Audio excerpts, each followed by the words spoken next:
بسم اللہ الرحمن الرحیم۔ ایک صاحب معلوم کرتے ہیں کہ الٹی اور نیند سے وضو کب ٹوٹتا ہے؟ جواباً عرض ہے، اگر قے آئی اور اس میں کھانا یا پانی وغیرہ گرے تو اگر منہ بھر قے ہوئی تو وضو ٹوٹ گیا، اور اگر منہ بھر نہیں ہوئی تو وضو نہیں ٹوٹے گا۔ منہ بھر ہونے کا مطلب یہ ہے کہ مشکل سے منہ میں رکے۔ اگر قے میں بلغم گرا تو وضو نہیں ٹوٹا، چاہے بلغم جتنا بھی ہو، منہ بھر ہو یا نہ ہو، سب کا ایک حکم ہے۔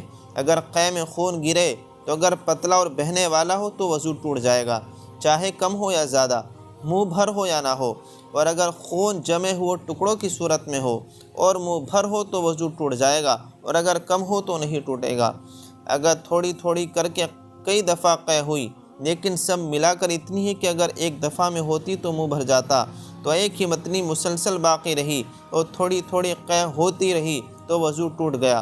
اور اگر ایک ہی متنی مسلسل نہیں رہی بلکہ پہلی دفعہ کی متنی ختم ہو گئی تھی اور طبیعت ٹھیک ہو گئی، پھر دوبارہ متنی شروع ہوئی اور تھوڑی قے ہو گئی، پھر جب متنی ختم ہو گئی تو تیسری دفعہ پھر متنی شروع ہو کر قے ہوئی تو وضو نہیں ٹوٹا۔ جس چیز کے نکلنے سے وضو ٹوٹ جاتا ہے وہ چیز ناپاک ہوتی ہے، اور جس سے وضو نہیں ٹوٹتا وہ ناپاک بھی نہیں ہوتی۔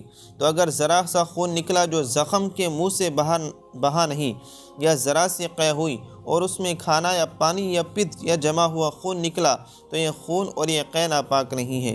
اگر کپڑے یا بدن پر لگ جائے تو اس کا دھونا واجب نہیں، اور اگر منہ بھر قے ہوئی یا خون زخم سے بہہ گیا تو وہ ناپاک ہے، اس کا دھونا واجب ہے۔ اور اگر اتنی قے کر کے کٹورے یا لوٹے کو منہ لگا کر کلی کی تو وہ برتن بھی ناپاک ہو جائے گا، اس لیے چلو سے پانی لینا ضروری ہے۔ چھوٹا بچہ جو دودھ کی قے کرتا ہے اس کا بھی یہی حکم ہے کہ اگر منہ بھر نہ ہو تو ناپاک نہیں ہے، اور جب منہ بھر ہو تو ناپاک ہے۔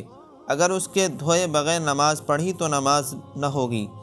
لیٹے لیٹے آنکھ لگ گئی یا کسی چیز سے ٹیک لگا کر بیٹھے بیٹھے سو گیا اور ایسی غفلت ہو گئی کہ اگر وہ ٹیک نہ ہوتی تو گر پڑتا تو وضو ٹوٹ جائے گا۔ اور اگر نماز میں بیٹھے بیٹھے یا کھڑے کھڑے یا سجدے کی حالت میں سو جائے تو وضو نہیں ٹوٹتا۔ بیٹھے ہوئے نیند کا ایسا جھونکا آیا کہ گر پڑا، تو اگر گرتے ہی فوراً آنکھ کھل گئی تو وضو نہیں ٹوٹا، اور اگر گرنے کے ذرا دیر بعد آنکھ کھلی تو وضو ٹوٹ جائے گا۔ اور اگر بیٹھا جھومتا رہا گرا نہیں تب بھی وضو نہیں ٹوٹے گا۔ اگر بے ہوشی ہو گئی یا جنون سے عقل جاتی رہی تو وضو ٹوٹ گیا، چاہے بے ہوشی یا جنون تھوڑی ہی دیر رہا ہو۔ ایسے ہی اگر تمباکو وغیرہ کوئی نشے کی چیز کھا لی ہو اور اتنا نشہ ہو کہ اچھی طرح چلا نہیں جاتا اور قدم ادھر ادھر بہکتا اور ڈگمگاتا رہے تو بھی وضو ٹوٹ گیا۔ اگر نماز میں اتنی زور سے ہنسی نکل گئی کہ خود اس نے اور اس کے پاس والوں نے بھی آواز سن لی تو وضو ٹوٹ جائے گا اور نماز بھی ٹوٹ گئی۔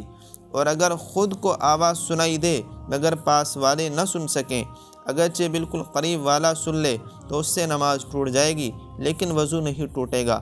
اگر ہنسی میں فقط دانت کھل گئے، آواز بالکل نہیں نکلی تو نہ وضو ٹوٹے گا نہ نماز ٹوٹے گی۔